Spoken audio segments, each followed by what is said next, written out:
연말이면 적금 등의 만기가 돌아오는 고객들을 붙잡기 위해서 많은 저축은행들이 고금리 특판 행사를 벌여왔는데요.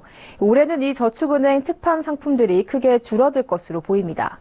계속되는 초저금리 기조 때문에 굳이 특판하지 않아도 예적금 금리가 상대적으로 높은 저축은행을 찾는 고객들이 계속 늘고 있기 때문입니다. 김성훈 기자가 보도합니다. 금융가의 연례 행사와 같았던 저축은행 특판 행사가 올해는 많지 않을 것이라는 전망이 나오고 있습니다. 은행의 예적금 금리가 몇 년째 초저금리에 머무르면서 상대적으로 금리가 높은 저축은행으로 고객이 몰려 수신잔액이 크게 늘었기 때문입니다.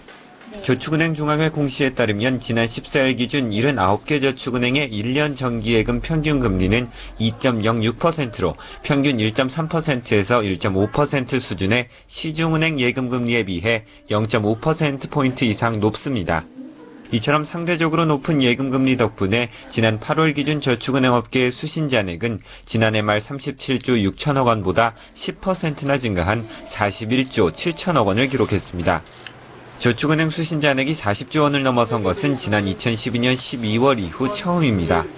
오는 30일부터 저축은행도 비대면 계좌 개설이 가능해지면서 저축은행의 수신잔액은 더 늘어날 전망입니다. 굳이 비용을 들여 특판하지 않아도 예적금 고객들이 찾아오는 상황이 되다 보니 실제로 3분기가 시작된 10월 1일부터 11월 18일까지 저축은행 특판 상품 수는 지난해 7개에서 올해는 4개로 줄었습니다. 금융당국이 가계부채 풍선 효과를 막기 위해 제2금융권의 여신감독에 주의를 기울이고 있는 것도 특판 상품 감소에 영향을 미치고 있습니다. 당국의 여신심사 가이드라인으로 대출 심사가 깐깐해지면서 특판으로 수신 고객을 모은다 해도 수신자금을 운용해 수익을 내기 어려워졌기 때문입니다.